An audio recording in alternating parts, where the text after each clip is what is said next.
Good afternoon, everyone. Authors at Google New York is pleased to welcome Andrew Blum. It's very, very exciting to be here for a whole bunch of reasons. The first and sort of most obvious thing is we are standing at the center of the internet. So like this building is like the mother lode, the beast, in a lot of ways. And for a whole bunch of reasons, I've actually never stepped foot inside of it, which is strange because a lot of the people that I wrote about spend many of their days here, separate from Google, in the other parts of the building. The other reason it's really fun to be here is because when, I guess it was in January, when my publicist at Echo first got this book on her desk, the first thing she said was, "Oh, we should pitch you to Google to come talk." And I said, "Have you read pages 235 to 245? And she said, "No, not yet, I'll read them." And then she read them and she said, "Okay, maybe that's not such a great idea." Because you guys are my villain.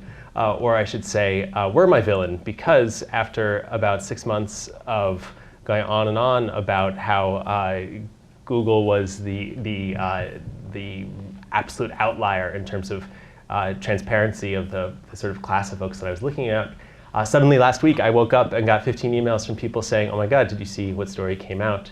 That Google has opened the doors, Glassnost." So I'm still getting over it. I had to rearrange substantial portions of my talk to accommodate this new transparency. So it's all a bit of a shock to me still. How many of you, or if any, are in the networking side of things? None. Okay. So you have no idea what I'm if I'm right. That's an amazing thing. I mean, it's a lot. I'll talk a lot about this, but one of the things that's most surprising about this topic is how small a world it is. At Microsoft, for example, there are 90,000 employees. You guys are how many now? 50, I think. There are 200 people involved with Microsoft's global network. There are, I think it was 4 involved with connecting Microsoft's network to other networks. So you're talking about a tiny fraction of people who are involved with the things that go on astonishingly inside this building. So that's getting ahead of myself a lot. What I want to start with, I sort of talk about different pieces of the internet and my journey there, but by way of preface, I came into this essentially as an architecture writer, writing about buildings. And writing about buildings comes with certain assumptions. And the most dominant assumption is that if an architect designs a building and it's shaped by this sort of complicated mix of politics and economics and real estate and zoning and any number of things, regardless of the difficulty of understanding those things, at the end of the day, you can go and you can walk around it and you can see it and you can experience it and you can get some sense of its sense of place. You can kind of have a real world experience of it. But what was striking to me about 4 or 5 years ago now, about 2007, 2008, I was ostensibly writing about architecture, but I was not going out and looking at buildings. I was spending all my time sitting at my desk in front of a screen, and then at the end of the day, particularly starting about 2007, I was then getting up and looking at the smaller screen that I was carrying in my pocket. And that was my new experience of the world. As I'm sure all of you do, you're walking down the street and your attention's divided between this physical world around you and this ostensibly virtual world inside the screen. And what was so striking to me was that physical, that world behind the screen seemed to have no physical reality of its own. When you looked for images of the internet, this was the one that comes up again and again and again, this image by Optic, of this amorphous blob that you're not really meant to be able to find yourself on it. It kind of reminds me of the Apollo blue marble picture of the Earth that I think is similarly sort of meant to suggest that we are to be awed in the face of its expanse. It's meant to make us feel small somehow. And this was what the internet looked like when this wasn't really the actual internet at all. And that divide, that very stark difference between the world behind the screen and the world all around me, the world that I was supposedly writing about and engaged with professionally, became really pronounced and amounted to a kind of small-scale existential crisis. Because how could I know myself if I didn't know what this thing was that I was attached to in the terms of the world as I knew it? And then one day, this happened. And my internet broke, as it occasionally does. And the cable guy came to fix it. And sort of followed this clump of wires from behind my couch out to the back of my building in Brooklyn. And then he saw a squirrel running along the wire. And he said, I think that's your problem. I think a squirrel is chewing on your internet. Which of course seemed completely absurd, because the internet is a transcendent idea. It causes revolutions and changes shopping and dating and has changed the world in so many ways. It's not something squirrels chew on, but it turned out that it absolutely was something that a squirrel had chewed on. And I got this image in my head of yanking the wire from the wall. I should say I talk about this squirrel all the time, and I haven't seen him recently. I'm getting a little worried about him. But this image of just yanking the cable from the wall. If you followed it, where would it go?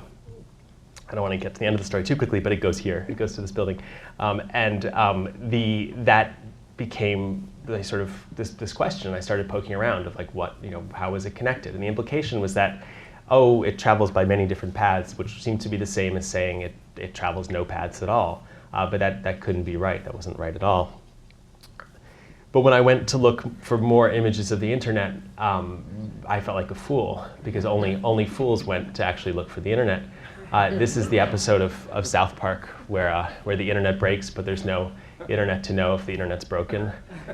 So they become refugees in California, very sort of grapes of wrath, and they finally find this thing that is the internet. And they play the Close Encounters of the Third Kind music at it, try to wake it up, and that doesn't work.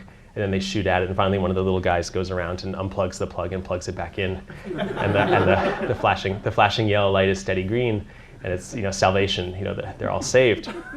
Or if it's not a big box, it's a little box, like in the British sitcom The IT Crowd, where they convince their colleagues that they have borrowed the internet for her for the afternoon so she can present it, present an office presentation. And she says, this is the internet, the whole internet. Is it heavy? And they say, of course not. It's wireless, which is what most of us think. And that is the implication. There was, or if it wasn't the sort of humorous, if it wasn't the sort of sitcom version of what the internet was, it was the poet's version of what the internet was and is. And my favorite is a writer named Christine Smallwood here, who points out that the history of the internet is a history of metaphors about the internet, all stumbling around this dilemma: how do we talk to each other about an invisible God? And then she weighs the merits of describing the internet as a Tootsie Roll, a hot tub, a highway, a plane. And then finally she concludes that she wishes that the internet looked like Matt Damon, or like lines of light written by an invisible hand in the night sky. So we're back to the amorphous blob. There's sort of no escaping that glowing amorphous blob. But there was one guy who had the internet number, who seemed to have a sense of what the internet actually was, which was Senator Ted Stevens from Alaska, who said in 2006, of course, that the internet is not a big truck. It's not something you can dump something on. It's a series of tubes, which was hilarious. It was absolutely not a series of tubes. It was, again, the transcendent idea. It was the cause of revolutions and changes in the economy and everything else, but it's physical reality. And yet it seems like what else could it be? I'm a little terrified by how much time I've spent parsing the dictionary definition of tubes, but it absolutely, if you load a single web page and there are 1,000 things happening behind the scenes, it doesn't negate the fact that each one of those things is passing through, it has a distinct physical path, is coming to you through any number of places, but through absolutely real places. Places, occasionally like this, which is in Kansas. On the left is a fiber optic regeneration hut, and this came out of the sort of piece that I sort of started me on this topic for Wired 3.5 years ago now, where we set out to sort of get a collection of images of the internet, the physical internet, and this was. One of the questions was: is there like a place in the middle of the country that regenerates the fiber optic signals? And I tried to find out, and it turned out there was. And I was talking to the press person at what was then Global Crossing, owner of a big piece of internet backbone, and said, is there box in the middle of the country? And she got on the phone a guy with a pickup truck in Kansas City who was responsible for all of the fiber optic regeneration huts in a 500-mile radius. And then we then proceeded to have this very strange conversation about which was the most beautiful of these huts. And it turned out to be this one. But it's quite clear that this is what is out there. If the basic unit today for the not connected to your home, but for the backbones, for the center, for the largest networks, is a 10 gigabit per second wave of light, pulses of light, sort of nanosecond Morse code through, most often a yellow fiber optic jumper cable.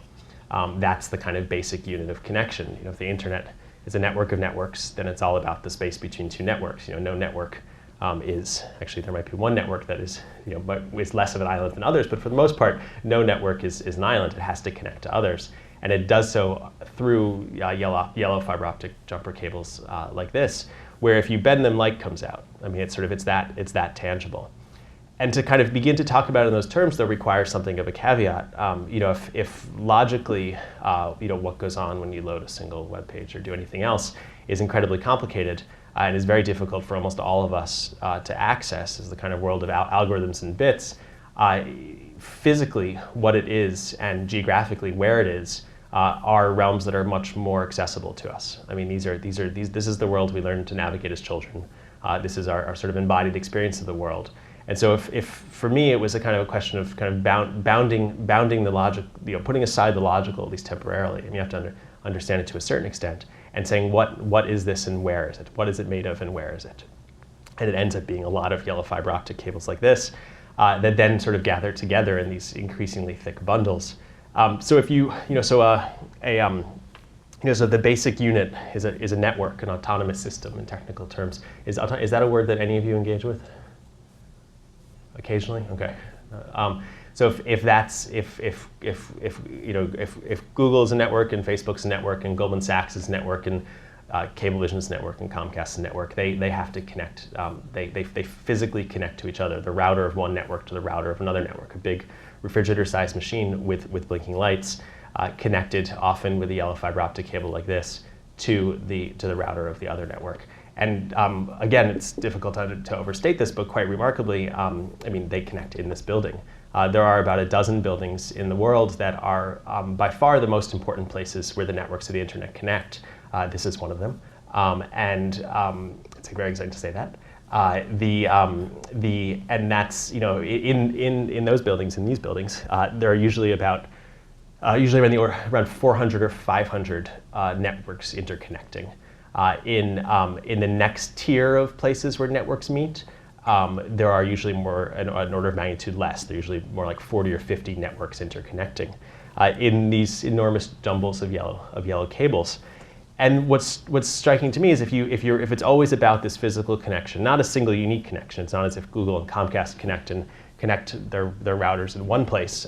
They connect them in multiple places, but not as many as you might expect.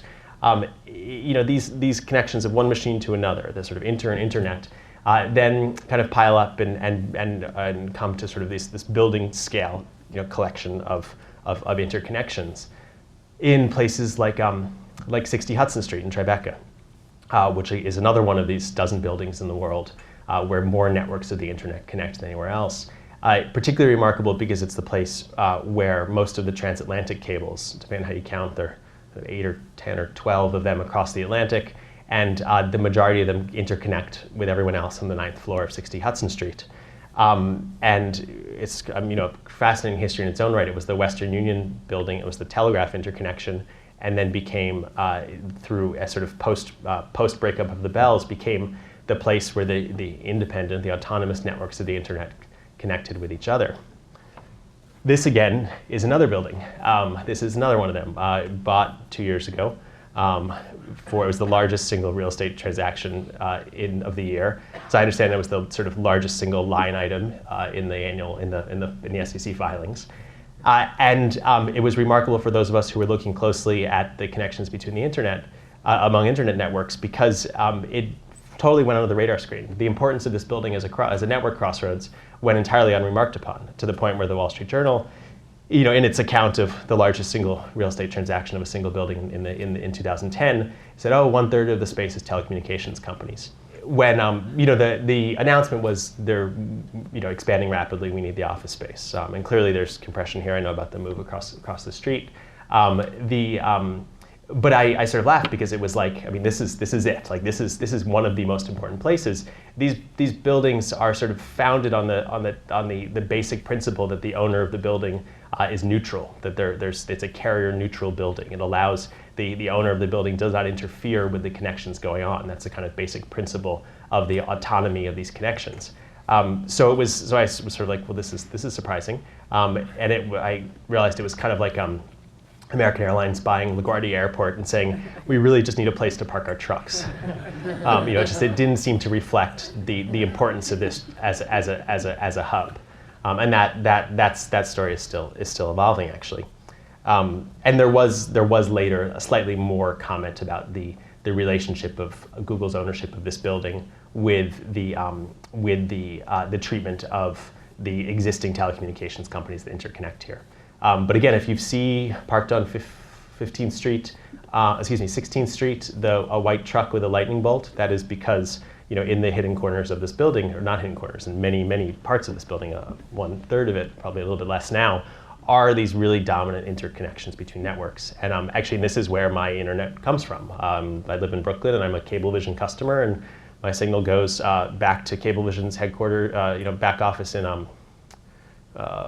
Long Island, I forget which town, I'm blanking on the name, and then comes back to 111 8th, where it interconnects with the rest of the internet. And that's a key idea. But the other piece that I love is is the kind of geographic, is this idea that if there are this relatively short list of buildings where more networks connect than any other, those buildings are then in very specific places, and they are kind of quite literally connected to the earth. So when you walk into a data center, and I use that term kind of loosely, not as a place where data is stored, but as just a room filled with computing equipment, they're loud and cold. They have a very particular smell. They kind of smell like the internet always smells, kind of like burnt toast, kind of like new car smell. Has anyone been in those spaces here with that kind of ozone-y smell? If you walk by doors where there's like, yeah. So that's quite. It's a sort of dominant sensation of it being so loud you can hardly hear yourself, and 65 degrees. When you walk into this room, which is the fiber vault in another one of these most important buildings, this one in Virginia, it's hot and it's still and it smells like dirt, because this is where the fiber comes out of the ground. This is the kind of connection between the network, between what we ostensibly is this amorphous blob and the kind of Virginia clay, and that's quite distinct. And I love those moments, where that scene between physical and virtual is sort of most explicit, and it's often in rooms like this. That building in Virginia, again, another one of the list of buildings, another one of this list of a dozen buildings in the world, run by a company called Equinix. That's very much competitor to Telex. Equinix actually has space in this building, has quite a bit of space in this building, I think. But their most important hub is in near Dalles Airport in Virginia, in Ashburn, Virginia. Ashburn being a sort of place that internet networking people, internet workers, talk about as if it were London or Frankfurt, and usually in the same sentence. So if you say, oh, where are the most important places of the internet, they say, New York, Frankfurt, Tokyo, Ashburn, as if Ashburn were a global capital, which for the internet it absolutely is. You kind of get a sense from this picture of how that plays out on a kind of building scale. You have this complex of buildings in the middle, this sort of 5 buildings there that make up the Equinix Ashburn campus, that are mostly kind of distribution depots. These are the places that are all about interconnection. This is kind of the primest real estate on the internet. The most expensive real estate on the internet, you might say, and around it are these warehouses, are these kind of beached aircraft carriers that are filled, that are more the warehouses to the distribution depots. So that's quite that difference. That combination is quite clear. They're kind of tethered into these buildings, and if the security of this makes you nervous, which would be surprising because if it made you nervous, then you would also be sort of working at this enormous bullseye as well. So I guess your relationship to that might be slightly more complicated than most people. But if when a piece of tubes was excerpted with a piece about Equinix Ashburn, we put a admittedly sensational headline of the bullseye of America's internet, and then put like red circles around it. And then all that week, Equinix tweeted, "We are the bullseye of America's internet. We are the bullseye of America's internet," because the importance, to sort of announce the importance of this place as one of the major points of interconnection is absolutely crucial. That is what their business is. And it's also striking if there's a relatively short list of buildings, there's also it's a very small social group, usually about 200 to 300 people. Gathered together 3 times a year under the banner of NANOG, the North American Network Operators Group, actually meeting right now in Dallas, and they are these are the people who are responsible for connecting their network to other networks, and they will run the big global network of a Google. Google's got quite 5 or 6 people are usually there of that 300, and then negotiate these connections called peers. Which usually is a very personal process. I mean, it depends a lot on trusting the person the person in the network you're connecting to. So they drink a lot of beer. They decide if you're clueful, which is the opposite of clueless, and then if you are, then you agree to connect your networks, and then you consummate that connection with the yellow fiber optic cable in a building like Equinix Ashburn or 60 Hudson Street or here. And so you hear these conversations like, okay, where should we connect? And it's like, okay, let's Dalles, 111, 60, Ashburn, and that's the list. And there can be a lot of tricky sort of politicking and very difficult to parse sort of economic agreements, financial agreements in those connections between networks. But at the end of the day, the coordinators, the peering coordinators, peering being this word for connecting two networks, as if they were peers or paid peers, meaning you pay them as well for the privilege of connecting. That relationship is incredibly intimate and is an incredibly small group of people. So, if the sort of most important center of the internet are this very small list of places where the networks of the internet predominantly connect with each other, the next piece, and in some ways the more poetic piece, are the lines in between, specifically the undersea cables that connect continents. This is another image from that Wired photo essay. Again, came out of this surreal conversation saying, okay, is there like a manhole where the undersea cable connects to the beach? And the answer is yes. Okay, which is the most beautiful manhole? And it turned out to be this one near Halifax in Nova Scotia, a cable that connects Nova Scotia with Ireland. One of the very few the only cable actually that transatlantic that isn't from the New Jersey or Long Island beaches to the UK to England, but rather takes a sort of more northerly route for specific reasons of kind of of security through diversity by being in a different place. And they are, the cables, it's difficult to overstate how kind of wondrous they are, in that, they're kind of the thickness of a garden hose in one direction. In the other direction, they are, 4, 5, or 6, or 8,000 miles. Usually, there's a kind of steel outside, a kind of steel mesh outside for structure, and then usually a copper tube, I use that word technically, that transmits the electricity that powers these repeaters that sit on the ocean floor, that are these kind of big kind of tuna-shaped things every 50 miles or so that amplify the signal. And then in the sort of heart of it are usually 4, 6, or 8 strands of fiber, hair-thin strands. And if the basic unit is a 10 gigabit per second wave, what's amazing is that each strand of fiber can carry not just one wave, but many different wavelengths or colors of light through that strand of fiber. So 50 or 60 or 75, 10 gigabit per second waves of light through each fiber, perhaps 4 going in each direction. That's a lot of information that is through a sort of a space that's difficult to comprehend in one dimension, yet is when you look out across the ocean, it is that kind of ultimate expanse at the other. So I really wanted to see one of these cables being built. If our life online is kind of defined by these these fleeting moments of connection, of some random email or Facebook post or tweet or whatever it is, then it seemed like there could be a physical corollary to that, a moment when a kind of continent was plugged in. This is Simon Cooper, who I've never actually met. We've only talked on his telepresence system. He works for Tata Communications, which is the communications wing of Tata, the big Indian industrial conglomerate. And he's an Englishman. He works in Singapore. The undersea cable industry is entirely dominated by Englishmen. They all seem to be 42, because they all started basically at the same time, about 20 years ago.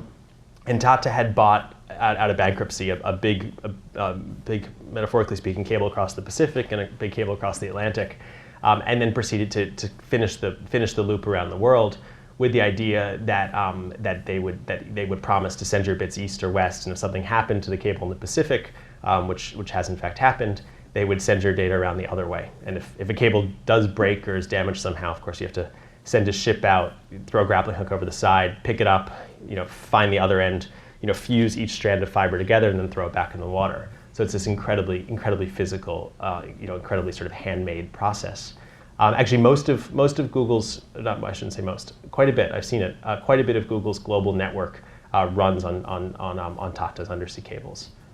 When you, I'm breaking all sorts of confidentiality agreements by saying this, and it's actually not in the book, but when you go to a Tata landing station, and I didn't even see it, I could barely make it out, but I think when you go to a Tata landing station, there's a whole bank of yellow cables that are labeled, and I couldn't quite figure out how to spell it, but I think it started with a G, that are Google's wavelengths. That these are the wavelengths across the ocean.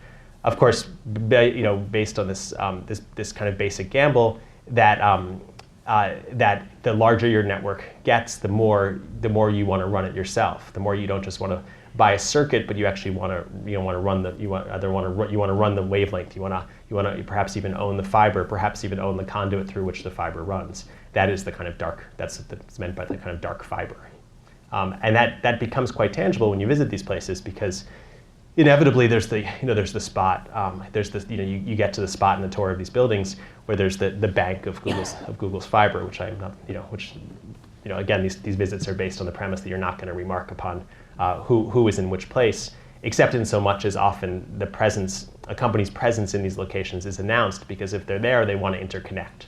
And so they're sort of open websites that say where everybody is, because you can't be silent, you have to interconnect. I mean, otherwise what's the point of being there? But anyway, so Tata was building a new cable, and he said, we'd be happy to tell you when that was happening, so you could watch this cable be connected. And so he gave me, with about 4 days' notice, he said, if you show up at this beach just south of Lisbon at a little after 9 on Monday morning, this guy will walk out of the water, which is what happened. And this was the first link, the first connection from sea to land, carrying a kind of lightweight nylon messenger line, just a basic line. The first link that would then be leveraged into what was called the WAX cable, the West Africa cable system, from Lisbon down the west coast of Africa to Cote d'Ivoire, to Ghana, all the way to Namibia and South Africa. And which the construction of which began with again this guy coming out of the water, and then a sophisticated ship sort of steamed around, and a skiff brought the cable out to the ship, and then they sort of began to pull it in using the bulldozer. You can see the English engineers looking on, the Spanish underwater construction team sort of doing some of the heavy lifting, the local day laborers doing some of the even heavier lifting. And then once it's in place, that same guy goes back in the water with a big knife, and he cuts each buoy off. The buoy pops up in the air, and the cable drops to the ocean floor. And then he does the whole thing all the way out to the ship. And then when he gets there, they give him a glass of juice and a cookie, and he jumps back in the water, and he swims the kilometer back to shore. Then he gets out and lights a cigarette. And then that connection's made. And then they start preparing to attach the cable to the other side that's been brought down from what's known as the landing station, which is basically the lighthouse, the place that sends and receives the pulses of light through the fiber. And in order to sort of get through the steel armor and get through the copper tube that conducts electricity and get to the fibers to manually fuse each of the 8 of them to the one that's been brought down from the landing station, you need to go at it with a hacksaw. And so when you're standing there and you're watching them, work at this cable with a hacksaw, the amorphous blob seems a really long way away. It starts to seem like a lot more tangible thing. Then when the tide goes out, they cover it just the first little bit out to sea to protect it from anchors and stuff like that, and they try to do as much of that as possible, without having to get their scuba gear on. And what's remarkable is that if the materials science is incredibly sophisticated and the computational technology is incredibly sophisticated, again 10 gigabit per second pulses of light times 70 times 4, the basic physical connection is the same as it's always been. And the places that are connected are the same, often port cities, New York, or Lisbon, or Mombasa, or Mumbai, or Singapore, or Hong Kong. And the culture is the same English engineers. You can see the guy in the hat, looking on, the same local laborers, and that process, that physical process of connection persists. And then when over about 3-4 days on the beach of construction. And then when it's done, they put the manhole cover back on and they push the sand over it. And then everybody in this village and all of us kind of forget about it. And that seems a shame. Basic premise of the cloud is that when you put something on the cloud, you give up some responsibility for it. You often lose quite a bit of knowledge about where it is or what it is or how it's being handled. And that I think we shouldn't forget that. We should keep in mind that it's made of places like this. So this is in the woods in Oregon. It's about one of the if one sort of the major components of the physical infrastructure of the internet are the internet exchange points, the places where the networks interconnect, and another is the lines in between, these cables that connect places across distance. Then the third undoubtedly are data centers, are places where data is stored. And what's remarkable is that the number 1 and number 2 most visited websites, Facebook and Google and Facebook, made the same decision about 5 years apart, which was to locate their first ground-up data center in essentially the same place in Central Oregon, for all sorts of reasons. For certainly the availability of power, the coolness of the air, so you can save as much money as possible cooling data centers by just not literally but basically opening the windows. The availability of the fiber optic connections, the robustness of those fiber optic connections, and the tax breaks that make these buildings, that sort of make the towns in which they're in good hosts. But it was striking that to make that same decision 5 years apart in the same place is indicative of the power of these forces that allow buildings that could be anywhere to be in very specific places. So this is the woods behind Facebook's data center in Prineville, Oregon, and if so hemmed in by these huge power lines. And if before I went, my image of these places was as sort of belching, information age factories. That's how they've often been portrayed. When I got there, it was very different. It was there. Facebook. Talk about Facebook first. In Prineville, had really been embraced by the community with open arms, and Facebook had embraced Prineville. And it quite directly took the place of industry that had left with the economic collapse of Central Oregon otherwise, and quite precisely took those same power connections, not in this case, but actually in Google's case from a closed aluminum smelter.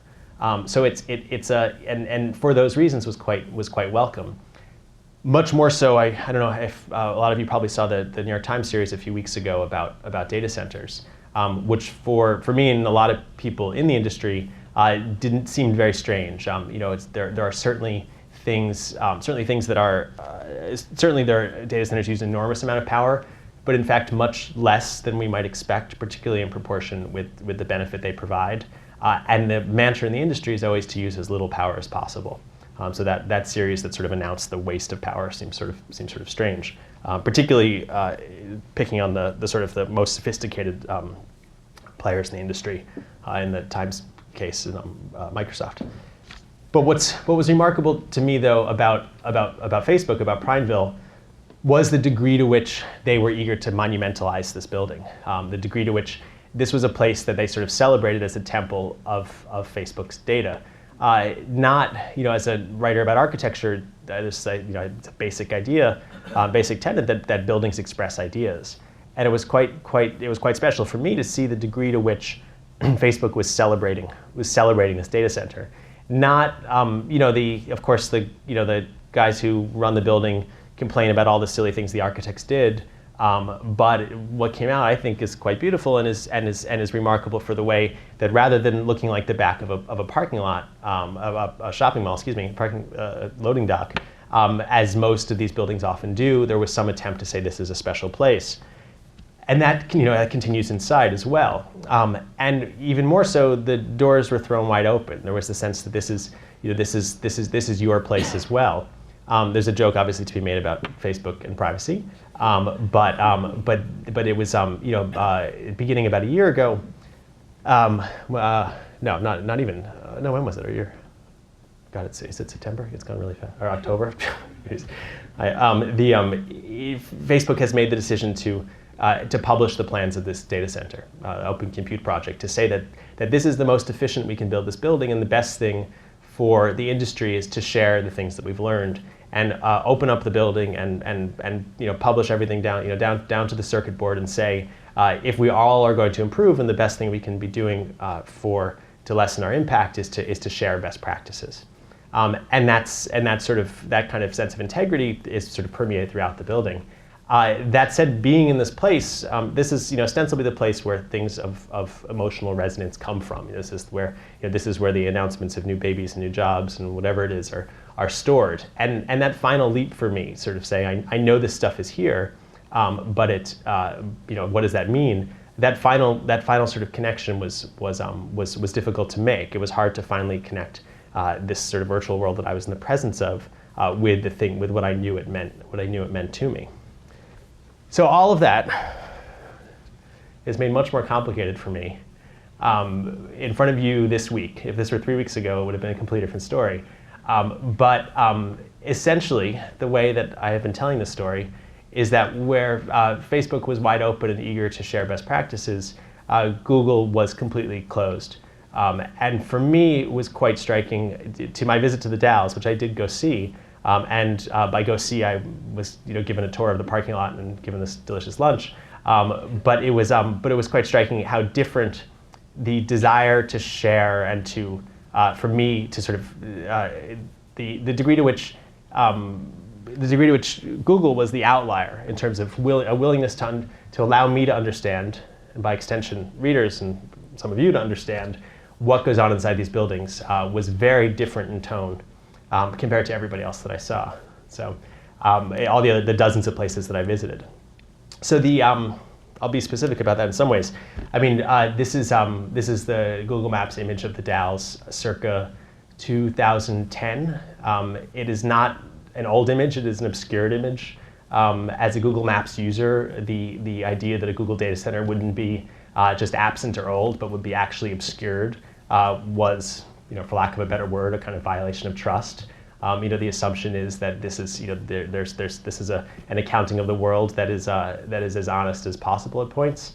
The deliberateness of that obfuscation was quite dramatic. Quite dramatic as well for, again, I won't repeat back your mission statement, but it's quite clear. Again, when we give things to the cloud, we give up responsibility for them. The message that I got in dozens of places was that you're right. This is something we should be talking about. This is something that we should know about. You can read the gory details, but my visit to the Dalles sort of played out like farce, in a complete disconnect of what I was asking for, and completely different than what I had been explained to me in dozens of other places.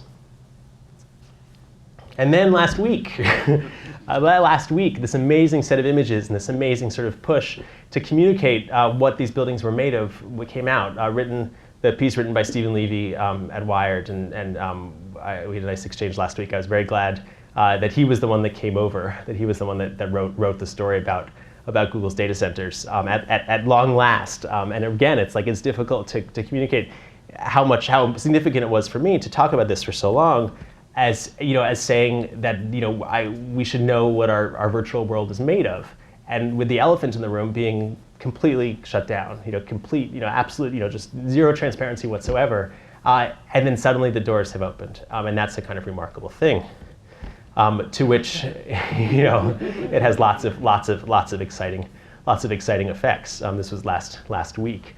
I was like, okay, great, thank you. I'm sure Ted would be pleased. So this down the road from the Dalles is the Bonneville Dam, and is this great WPA or Army Corps of Engineer project. And when you go, and it's a fortress. When you go and you visit it, they check your trunk. An armed guard checks your trunk and then says, "Come on in." And then when you go inside, there's a visitor center and a sort of old gift shop and displays about the very complicated environmental and economic history of this place. There's a sense that this is your infrastructure. And for me, I mean, that's obviously in stark contrast with the places that are completely shut down, that we know nothing about, but also a model for the way in which we can be connected to our digital infrastructure.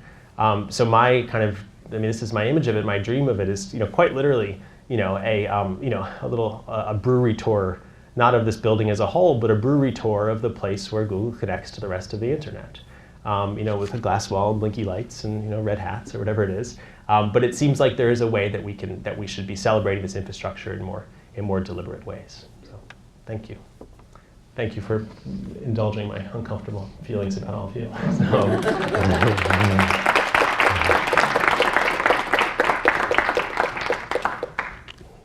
Can you take questions? Yeah, sure. The Wired photo essay you referred to, is that the Neil Stephenson Mother Earth Motherboard article? No.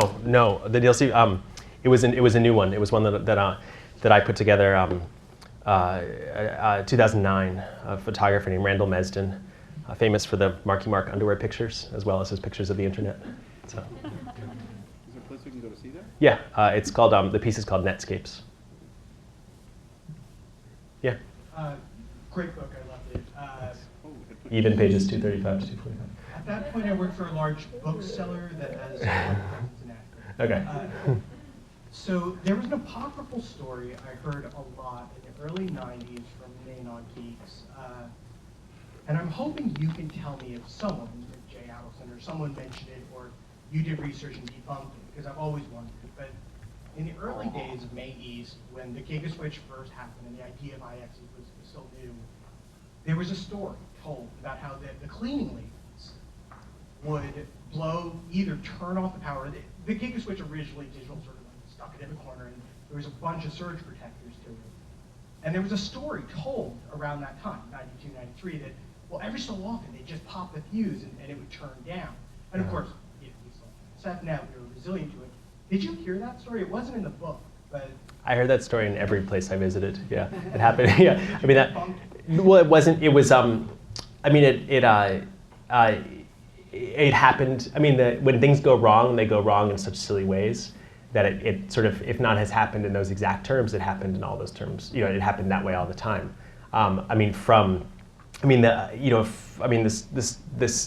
The security issue. I mean, the one reason that there isn't huge concerns about the location of the cables, about the fiber optic maps of the buried fiber optic cables or anything like that, is that the by far greater concern on everyone's part, is some guy with a backhoe, not terrorists. The great story from the last year and a half is a woman in Armenia who was digging for copper in her backyard who cut through with a spade Georgia's connection to the internet.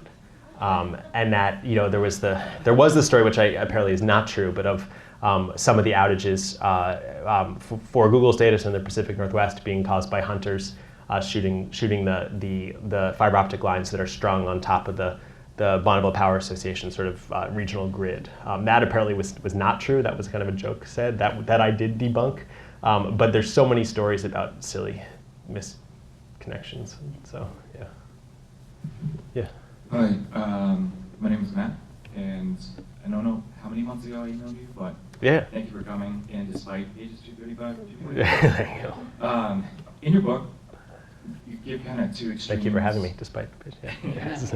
In your book, you give kind of two extremes of the government's involvement in these kind of bullseye sites. You have the town administrator in Oregon who kind of shows you his connection to the internet next to kind of like the bake sale supplies in the basement, and then you have the Docklands or the dockyards in London with a 2007 terrorist plot that was broken up by Scotland Yard.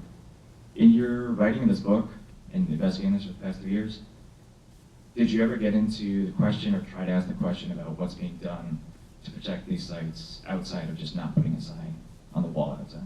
Yeah, I mean the first thing to say is the greater, the security concern about the lines in between are backhoes and ship's anchors. The security concerns at places like Ashburn or in this building are often about, well, first somebody walking out with a pizza box size thing, worth $40,000 or $150,000, much less the credit card data that it holds. So the security concerns are often based on not sort of terrorist malfeasance, but on theft of different kinds. A lot of these major hubs. 60 Hudson Street. Immediately in the immediate aftermath of post 9/11 was surrounded by dump trucks. There was really great awareness of this as a strategic place. Places like Equinix Ashburn have followed, are required to follow also different levels of both government security standards, and often it's the bank audits, the financial institution audits that whatever, you must be in a class whatever data center, which means there has to be a camera every 6 feet and 3 layers of doors with this kind of locks. That's what the security is about, not as much about a terrorist threat of any sort.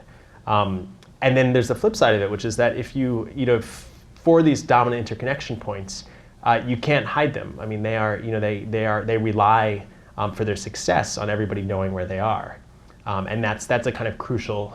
So when when the plot for the Al Qaeda plot to blow up Telehouse, the sort of 60 Hudson or 111 8th equivalent in London, was foiled, the Telehouse people said, "Why, yes, actually, we are the most important spot on the internet. It would make perfect sense to blow us up." Because that's the position they want to maintain. So that's that sort of trumps all other concerns. Yeah. I know you've got all those pictures of the jumper cables. I worked a long time ago on stuff for doing this in free space. Is any of that stuff happening in free space now, or did that just die? The efficiency of the cables is so clear. That's all of any implication of it evolving out of that. There are these news articles about things replacing them, but not. It seems it's definitely. That said, the 10 gigabit per second wave has become over the last few years occasionally a 40 gigabit per second wave or a 100 gig wave. Same strand of fiber. Switching the flashlights on either end. That was like with Egypt, it was like, oh, the government's going to put a Wi-Fi blimp, over Cairo and provide internet access, separate from the government, the government shutting it down, and that just seems impossible to believe. When my phone works in Times Square, then we can think about blimps providing internet access to all of the city through some secret government technology or anything. So, yeah. So about 6 years ago, someone told me that there's an internet exchange in Palo Alto, to which something like 20% of all the traffic goes through. Is that realistic? And has that changed? Did you encounter information about that kind of stuff? Yeah, the building in Palo Alto is known as the PAX, the Palo Alto Internet Exchange. It is another one of these 12 buildings. I spent a lot of time there. One of the chapters is built around a visit to that building as well as Ashburn, which were both, history's a little bit complicated, but basically were both the invention of Jay Adelson, a guy who's since gone on to have, do other things, less physical with the internet. The 20% number, the numbers are very, because it's the traffic is so often within a single network, and because a single yellow piece of cable might have one 10 gigabit strand, or it might have nothing, or it might have 40. There are any measurements that are done through some sort of sampling process. The number. I focus on physical terms, obviously, and I focus on this list of, which I always say, about a dozen buildings. And I've gone through the list with some of my favorite network engineers, and it usually is pretty clear that there are but it's more about not quantities of traffic, but number of networks interconnecting. So for take Google and Comcast, for example. There it's like, okay, we're going to connect we're going to do a pair. We're going to connect in New York and in Ashburn, and so we'll connect it at 111 and at an Equinix. And that's a regional pair, and then it's matched by a pair across the country, and there's that sort of redundancy. So that's hard to manage. So the last piece I forgot to mention with the security is there's often a flag. I had a bizarre conversation with the head of security at a big backbone company who said, "You can come visit our site. Please don't say where it is." And if you enter the name of his company and the town that the landing station is in maps, and a flag lands in the middle of his desk. So the implication that these are somehow secret is just sort of bizarre. Thanks to you guys. Can you tell me a little bit more about sort of the business relationships of owning these buildings and these lines that you've discussed so eloquently? What does it mean that Google now owns this building? Are people paying us to house the network connections, or are we paying into some kind of fund? How does that group that you mentioned, the network administrators, work? Well, it's very complicated. And it varies building to building. So take Ashburn, for example. Equinix's business model is to charge by the cross connect. So you pay rent for your cage. I forget if sometimes you do and sometimes you don't pay power, depending on how much power you need. And then you pay for them to run a cable across the room, and that's the business model. And it's all about cross connects. At Nanog, the biggest party at Nanog is the Equinix party, because they want everyone to come and drink beer and connect their networks and buy cross connects. Telex, which also is in this building, sometimes they say, no, we're just selling space. We'll do the cross connect for free, and that becomes a kind of added value. Then there's the other layer. So Ashburn's a sort of pure example because they own the dirt, they own the building. It's all Equinix. This building is much more complicated because there's a legacy history of the different telecom companies owning a suite of offices, the different co-location companies, the kind of hotel equivalents like Equinix, owning another piece of the building, and then the sort of whoever owns the building itself allowing for the cables to run between floors or between offices. At 60 Hudson, that code was cracked first by Telex, one of Equinix's major competitors, because they sort of realized what the economic value was of the union labor required to connect 2 floors, the amount they had to charge, 1 time or 2 times or whatever, or monthly, whatever it was for that connection, but essentially to cut out the local loop, to cut out the Dalles or Verizon or whoever it is and where you are, and allow 2 networks to connect directly. My router plugged into your router. So the ecosystem of this building, and I'm a little shaky ground with this, but the basics are that if a Deutsche Telekom or a Cablevision comes in and has a suite of offices, and the tradition has been that they then can connect from their suite to someone else's suite, or if Equinix, I think, has 30,000 square feet of space in this building, can host a cage and everyone can connect there, if you're building a large global data network for a search engine, then the first place you would go is to get a suite of offices here so you can connect to everybody else.